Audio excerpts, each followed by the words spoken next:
Hello friends, स्वागत है आपका हमारा यूट्यूब चैनल स्टोनो नॉलेज पे। दोस्तों, आज की इस वीडियो में हम बात करेंगे 100 वर्ड प्रति मिनट की हिंदी डिक्टेशन संख्या 19 के बारे में, जो कि आगामी सभी स्टोनोग्राफर एग्ज़ाम के लिए बेहद महत्वपूर्ण है।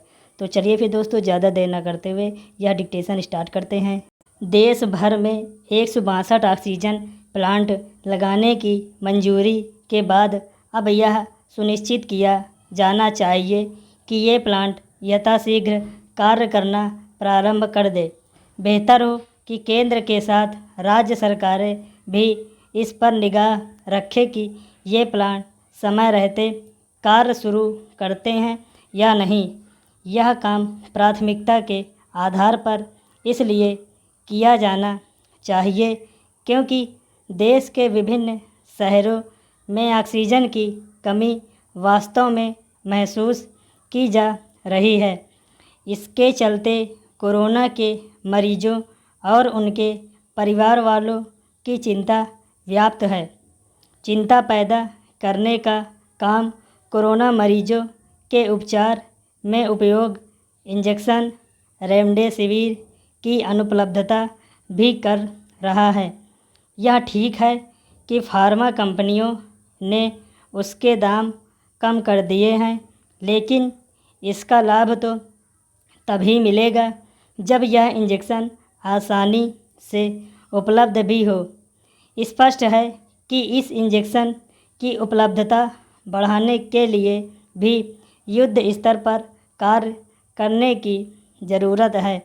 चिकित्सा संसाधन बढ़ाने के उपाय युद्ध स्तर पर होने भी चाहिए और होते हुए दिखने भी चाहिए, क्योंकि तभी जनता को यह संदेश जाएगा कि केंद्र एवं राज्य सरकारें अपने सारे मतभेद भुलाकर आम लोगों को राहत देने के काम में जुट गई हैं।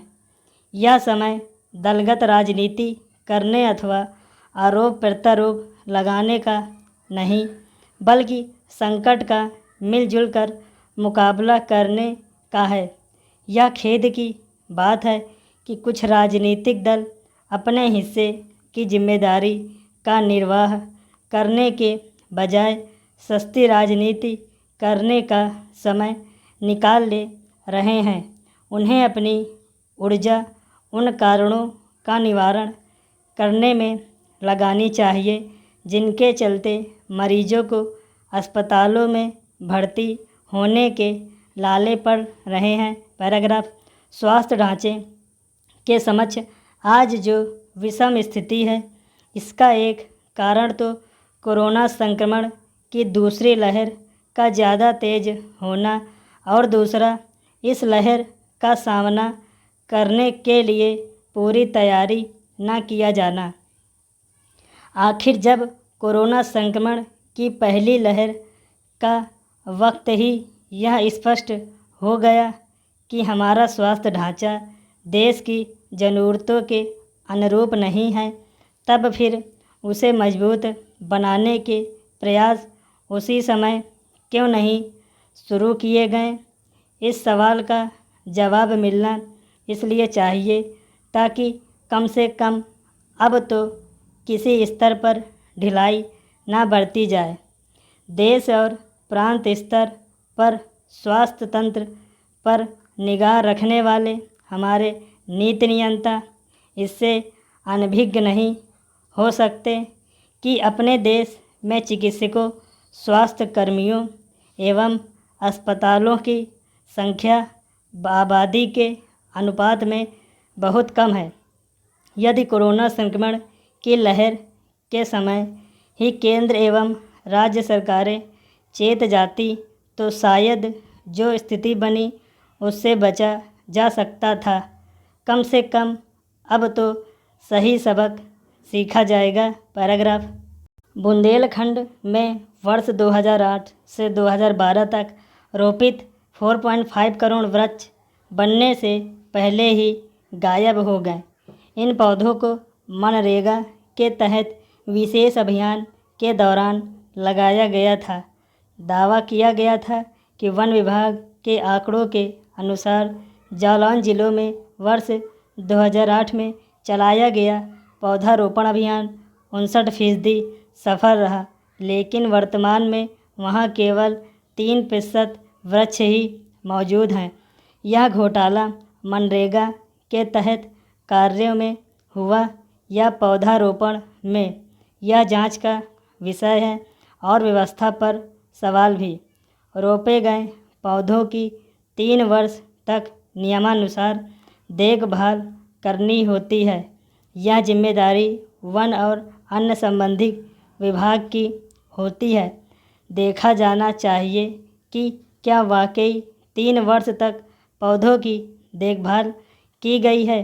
अगर की गई है तो क्या विभागीय अभिलेखों में इसका कहीं कोई जिक्र है।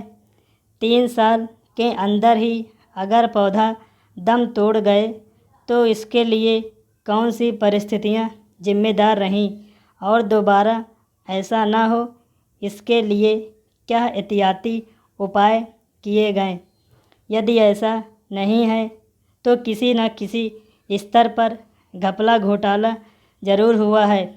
इसके लिए जिम्मेदार लोगों के प्रति कठोर रवैया अपनाते हुए ऐसी कार्रवाई की जानी चाहिए जिसके इसकी पुनरावृत्ति ना हो। प्रदेश में प्रतिवर्ष पौधारोपण का व्यापक अभियान चलाया जाता है। खासकर योगी सरकार इसके प्रति ज़्यादा संजीदा भी रहती है। पिछले साल अभियान चलाकर 25 करोड़ पौधे रोपे गए थे और इस साल 30 करोड़ रोपने की तैयारी है।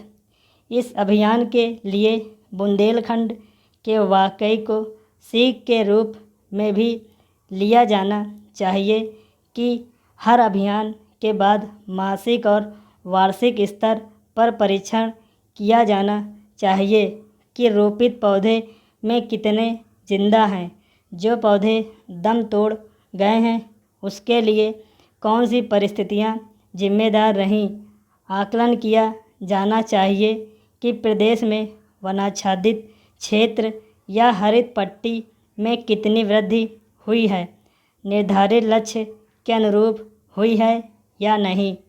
मौजूदा परिवेश में यह आवश्यक हो गया है कि किसी भी योजना या अभियान की सतत निगरानी की जाए, अन्यथा योजनाएं ज़मीन पराक्रम कागज़ों में ज़्यादा नज़र आएंगी। दोस्तों, अगर आपको हमारी वीडियो अच्छी लगी हो तो लाइक करिए और वीडियो को शेयर करिए ताकि लोग ज़्यादा से ज़्यादा हमारी यह वीडियो देख सकें, और चैनल को सब्सक्राइब करना बिल्कुल भी मत भूलिएगा। So thank you very much दोस्तों।